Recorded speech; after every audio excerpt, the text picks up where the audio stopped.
नमो नमो गुरुदेव जो साधु स्वरूपी देव, आदि अंत गुण काल के जहान निहारोगे।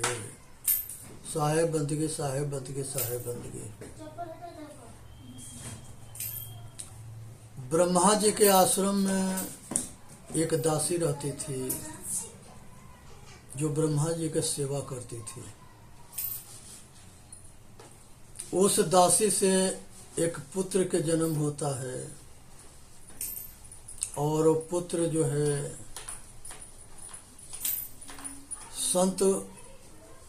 संतों के सेवा जो है वो दासी करती थी और नारद जी भी जो है वो संतों के सेवा करने लगे।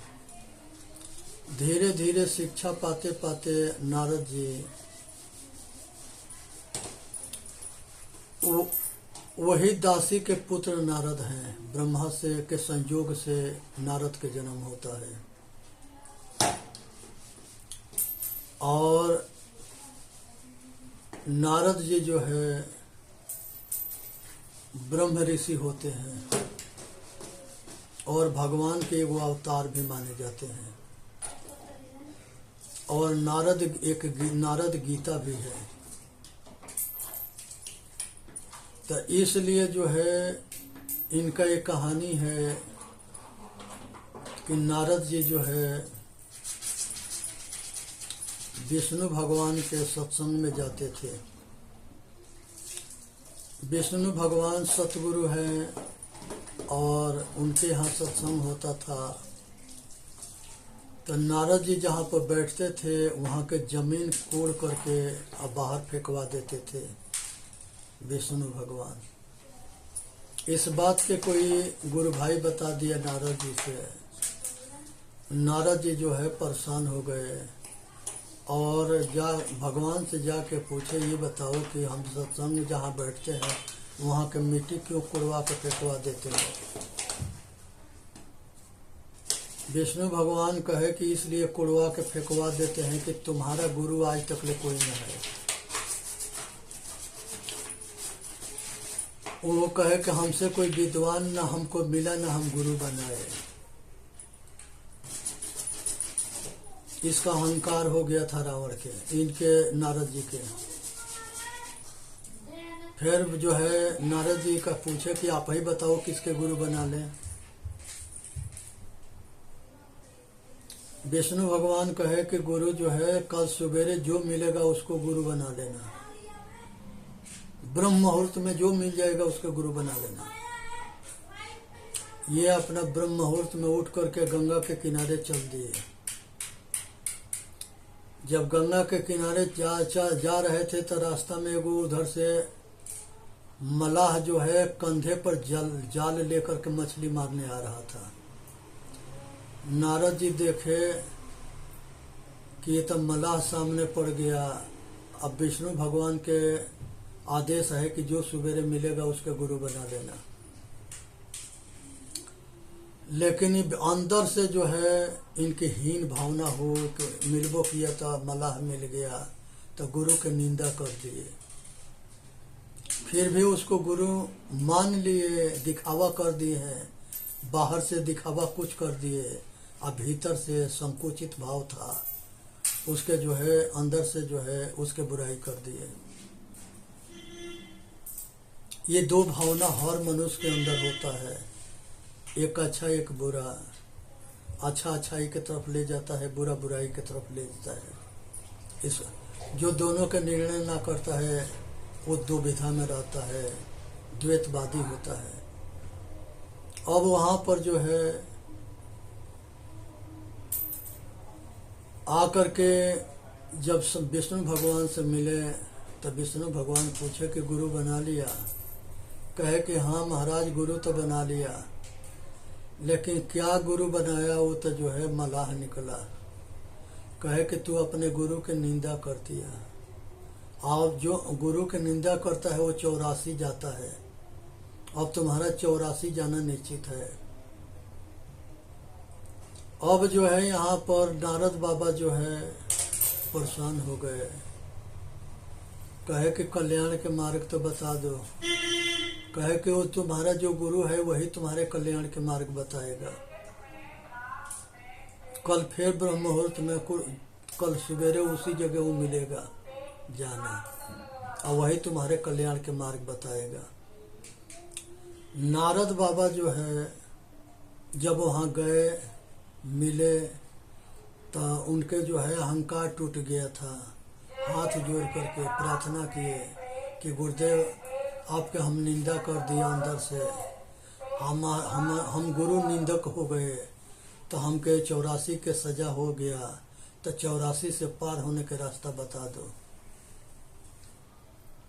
केवट कहा कि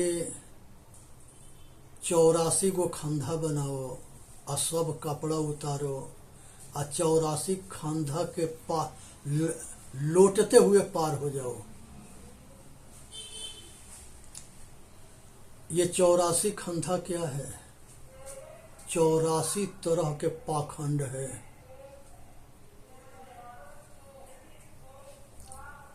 अपने बुद्धि में एक एक पाखंड को समझ के छोड़ते चले जाओ, मोक्ष हो जाएगा। यहाँ 84 पाखंड कहा गया है, 84 खंधा बताया गया है। और सतगुरु कबीर साहब के समय में 84 जो है 84 तरह के उनके भी वो भी पाखंड बताए हैं। तो इसलिए जो है ये पाखंड से ऊपर उठनी है, भरमजाल से ऊपर उठनी है, अंधविश्वास से ऊपर उठनी है, इसमें भटकना है नहीं है, और अपने तरफ वापस होना है, अपना कल्याण करना है। नारद बाबा जो है अब जो है इनके ज्ञान मिल गया, अब ये तप करने लगे और इनके अंदर शक्ति आ गया। शक्ति आ गया तो इनको अहंकार हो गया कि हम कामदेव के जीत लिए। बेस जा करके ब्रह्मा जी से कहे कि पितामह हमने काम को जीत लिया। ब्रह्मा मुस्कुराए, कहे कि हमसे तो कह दिया और किसी से मत कहना। ये कहे कि माने जाके जो है शंकर जी के भी बता दिए। शंकर जी भी कहे कि हमसे तो कह दिया और किसी से मत कहना। फिर इनसे रुका न जा रहा था, जाके विष्णु जी से कह दिए कि हमने कामदेव के जीत लिया। शंकर भगवान और ब्रह्मा जी और विष्णु जी तीनों जना पत्नी के साथे रहते हैं, इधर नारद बाबा कामदेव के जीत रहे हैं। विष्णु जी कहे कि अब तुम्हारे के जो है अपने ज्ञान के अहंकार हो गया है, अपने तप के अहंकार हो गया है, तुम्हारा हम परीक्षा करके देखेंगे। जिस रास्ता से जा रहे थे उसी रास्ता में एक शील निधि नाम के एक राजा के निर्माण विष्णु भगवान करते हैं, माया जाल। और उसमें जो है लक्ष्मी जी जो है वो शील निधि राजा के लड़की बनती है, और उसके हाथ रेखा देखने के लिए राजा के तलाश होता है। और नारद बाबा मिल जाते हैं, वो राजा के सिपाही नारद बाबा के ले जाते हैं, कहते हैं कि महाराज वो नारद बाबा मिल गए थे, इसको इनको हम ले करके आ गए राज्य में, आपके एगो विद्वान पंडित की जरूरत था। लड़की के हाथ देखे तो उसके हाथ में लिखा था कि जो इसे शादी करेगा वो त्रिभुवन के मालिक होगा। नारद बाबा के जो है बैराग वहीं ढीला पड़ गया। सोचने लगे कि अगर लड़की से अगर हम शादी कर ले तो हम त्रिभुवन के मालिक हो जाएंगे, तीनों भुवन के। अब उन्होंने जो है विचार किए, राजा स्वयंवर रचने जा रहे थे, कहे कि इसकी स्वयंवर जो है हम कल करेंगे। नारद बाबा विचार किए कि अगर विष्णु भगवान के रूप हमके मिल जाएगा तो ये उनसे सुंदर दुनिया में कोई ना है, तो ये टोमेटी के लड़की हमारे गला में माला डाल देगी। इन्होंने विष्णु भगवान के पास गए। अब विष्णु भगवान से कहे कि हे भगवान, हमके जो है नर हरि रूप दे दो। तो नर के मतलब शरीर नर के रहेगा, और हरि माने उस समय हरि के एक अर्थ होता है बंदर। तो मुंह उनके बंदर को दे दिए। शरीर नर के, हरि के बंदर के मुंह हो गया। लेकिन नारद बाबा के इसके बात के पता ना था। ये अपना जा करके वहाँ जो है जहाँ राजा चारों ओर से बैठे थे, उधर जा करके ये भी अपने एगो सिंहासन पर बैठ गए। अब वो जिधर ये जाके बैठते थे उधर से वो मुंह बोल लेती थी लड़की। अब ये बहुत परेशान हो गए। उसके बाद कुछ समय के बाद ऐसा आया कि वहाँ पर विष्णु भगवान अपना रूप बदल के आते हैं और वो लक्ष्मी उनके गला में माला डालती है और वो लेके वहाँ से चले जाते हैं। नारद के समझ में आ गया कि इसको हाथ में लिखा था कि इसे जो शादी करेगा वो त्रिभुवन के मालिक होगा। तब विष्णु के सिवा दूसरा तो कोई हो ना सके, ऐसे उनके संदेह हो गया। तब तक ले वहाँ दो शिवगण थे, वो दोनों ठठा के हंसे। ठठा के हंसने के बाद से जो है नारद बाबा के गुस्सा आ गया कि ये हमको देख करके क्यों ठठा के हंस रहे हैं। सब पूछे कि तुम लोग के हंसने के कारण क्या है। वो सब कहे कि बाबा पानी में अपना मुंह तो देखो, तुम्हारा शरीर तो आदमी के है, मुंह तुम्हारा बंदर के है। नारद बाबा देखे पानी में तो वास्तव में शरीर आदमी के था, मुंह बंदर के था। अब उनके गुस्सा आ गया। जब गुस्सा आया तो वो दोनों के श्राप दिए कि तुम दोनों जो है जा करके और राक्षस बन जाओ। तो कुंभकर्ण और रावण दोनों राक्षस बने।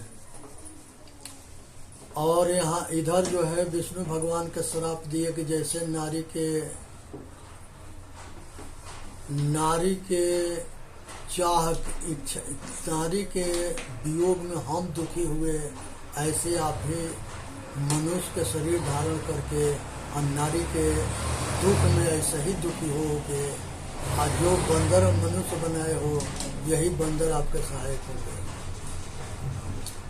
यहाँ इस कहानी काल्पनिक है, इसे इतने समझ लेना है। ये विष्णु पुराण की कहानी है, लेकिन ये कहानी से ये शिक्षा लेना है कि मनुष्य जो है जब गुस्सा आता है तो वो जो है जिस तरह से बंदर चंचल होता है उस तरह से वो चंचल हो जाता है। वो बना होश आवाज खो देता है। वो जो है गुस्सा में बंदर के जैसे हो जाता है। पता ना कब का कर दे, कुछ पता ना लगता है। जगह बंदर के पता ना होता है कि कब का करेगा। और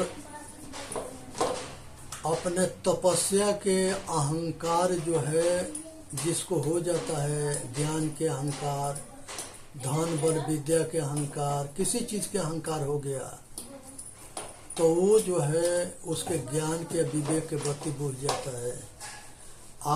अहंकारी जो है महामूर्ख होता है। इसलिए संसार में किसी चीज की अगर विद्या प्राप्त करते हो तो उसके अहंकार मत करो। आज भगवान राम कहते हैं कि मनुष्य 3 तरह के होते हैं। एक वो होता है जो 3 तरह के मनुष्य होते हैं। एक कहता है, एक करता ना है। दूसरा वो होता है कहता है कर देता है। और तीसरा वो होता है जो कहता नहीं है कर देता है। तो उत्तम वो होता है जो कहता नहीं है कर देता है। मध्यम वो होता है जो कह के करता है। और कनिष्ठ वो होता है तीसरे नंबर के जो कहता है करता ना है। तो इसी तरह से समझना चाहिए कि सतगुरु कबीर साहब भी कहते हैं, विवेक करे सो बेटा हमारा, कथनी करे सुनाती, रहनी रहे सो गुरु हमारा, हम रहनी के साथी। जो विवेक करता है वो बेटा है, जो कथनी करता है वो नाती है, जिसके रहनी होता है वो गुरु है, हम रहनी के साथी है।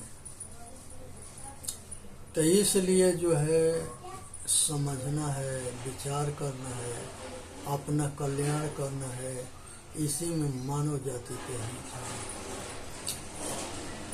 मत्स्य अवतार भगवान के हुआ था, तो इसे शिक्षा लेना चाहिए कि जितने जल के जीव हैं, मछली है, उस मछली के मार के खाए ना, उसके रक्षा करे, उसके खिला पिला के जीवन दान दे। भगवान के वो अवतार जो है कछुआ के हुआ, जो समुद्र मंथन में नीचे उन्हीं के पीठ पर जो है सुमेरु पर्वत के मंथनी से नाग बसुकी से मंथन किया गया था। तीसरे नंबर में जो है बराह वाली कहानी आती है, बराह रूप धारण किए थे। और एगो हेवगिरी सिर तो जो है घोड़ा के है और शरीर आदमी के है। ये जो कुछ बताया गया है ये 5 गो है। वामन अवतार, मत्स्य अवतार, बराह अवतार, ग्रीव अवतार, नरसिंह अवतार। ये सगरी जो है मनुष्य के जो है, जो अधर्मी पापी कुकर्मी हुए हैं उनको विनाश करने के लिए हुआ है। लेकिन इसे ये शिक्षा लेना चाहिए कि सूअर के रक्षा करे, बकरा बकरी सभी जानवर के रक्षा करे, सभी मछली के रक्षा करे, सभी यहाँ पर जो है कछुआ है, जितने कुल है सबके सभी पशु पक्षी कीड़ा मकोड़ा सब जो है सबके ऊपर कृपा करे, दया करे, दया भाव रखे। इसलिए कहा जाता है कि दया धर्म के मूल है, पाप मूल अभिमान, दयावान बनना चाहिए। तन से, मन से, वचन से, कर्म से किसी को दुख ना दे, अहित ना करे, सबके हित में काम करे। ये मनुष्य जन्म के सफल जिंदगी है। ये पशु जो है, बकरी है, गाय है, भैंस है, ऊँटनी है, माता है, ये सब के दूध पीना। जिस माता के दूध ना होता है वो पशुओं के दूध से उसके पालन पोषण होता है। तो दूध के नाते ये सब माता हुई। क्या माता के मांस खाना धर्म है? इसके विचार करो। कुछ ऐसे कहते हैं कि अंडा जो है फल है, वो किस पेड़ पर लगता है? एक गुरु था, वो शिष्य से पूछा था कि अंडा जो है फल है, तो सब बच्चे कहे कि कुछ कहे कि फल है या कुछ कहते हैं कि नहीं। तो जो कहा कि फल है तो वो पूछा कि कहाँ, किस पेड़ पर लगता है? तो वो मुर्गी नीचे से देती है। तो वो मुर्गी के नीचे, मुर्गी रूपी पेड़ से नीचे से निकलता है, तो वो फल है। इतना अकल ना है। रज बीच के जो है एक गांठ है, उसको खा के आप बुद्धि के कल्याणकारी बुद्धि होने की उम्मीद रखते हैं। वो मांस से भी दूषित है। इसलिए बचो, अभक्ष भोजन से बचो। कुछ जो है फल के जो सड़ जाता है उसके सड़ा करके और उसके शराब बनाते हैं या कहते हैं कि ये फल के रस है। ये जो है ये होश में रहना चाहते ना है। जितने मांस खाने वाले दोषी है उतने मांस के काटने वाला जो जितना दोषी है उतने खाने वाला दोषी है। नशा में इस संसार में जिसके संगे जो कुछ घटना घटा है वो सब जो है उसके जो है नशा खिला करके मांस शराब पिला करके बेहोश करके और उसके सब कुछ लूट लिया गया है। इसलिए सावधान होना चाहिए कि ये नशा से बचे। ये नशा में जो है अनेक तरह के गुटखा है, आदमी फाड़ता है और वो मुंह में डाल लेता है, पता ना है कि वो क्या चीज है। बहुत जगह उसमें जानवर के कीड़े मकोड़े के भी हाथ गोड़ निकल जाता है। यहाँ पर जो है भयंकर सुरती से, बीड़ी से, गांजा से, भांग से, चौर से, अफीम से कैंसर की बीमारी होता है। आज सबके पॉकेट पर लिखा है कि ये स्वास्थ्य के लिए हानिकारक है, लेकिन जो आदती होता है वो कहता है कि मरने के बाद ये सब छूटेगा। तब तक ले जीते में उसको बीमारी कैंसर के होता है और वो बीमारी के मुख में चला जाता है। मनुष्य अपना बीमारी के या अपना दुख के कारण खुद है। जितना जो है घीव के फल मूल के दुकान पर भीड़ ना होता है उतना शराब के दुकान पर भीड़ होता है। इसलिए सबसे बचना है और अपना कल्याण करना है। इसी से मानव जाति के हित है। सुनना है, समझना है, विचार करना है, अपना कल्याण करना है। यहाँ पर जो है मनुष्य अपने होश में रहना नहीं चाहता है, बेहोश होना चाहता है। हीरोइन खाता है, अफीम खाता है, गांजा भांग पीता है, चॉर्स खाता है। मांस अगर जानवर के दे देंगे तो जानवर गाय, भैंस, बैल, घोड़ा ये शाकाहारी जानवर है, ये नहीं खाएंगे। जानवर होते सुअर तक लेना खाता है और उसको आदमी खाता है। इसलिए चेतन जीव दुख मुक्त चैनल पर आके अपना कल्याण करे। बोलिए सतगुरुदेव की जय। साहेब बंदगी, साहेब बंदगी, साहेब बंदगी। सुनना है, विचार करना है, अपना कल्याण करना है। वीडियो के लाइक करना है, सब्सक्राइब करना है और बोलिए सतगुरुदेव की जय। साहेब बंदगी, साहेब बंदगी, साहेब बंदगी। सुनना है, गुनना है, अपने आचरण में उतारना है। इसी से कल्याण होता है।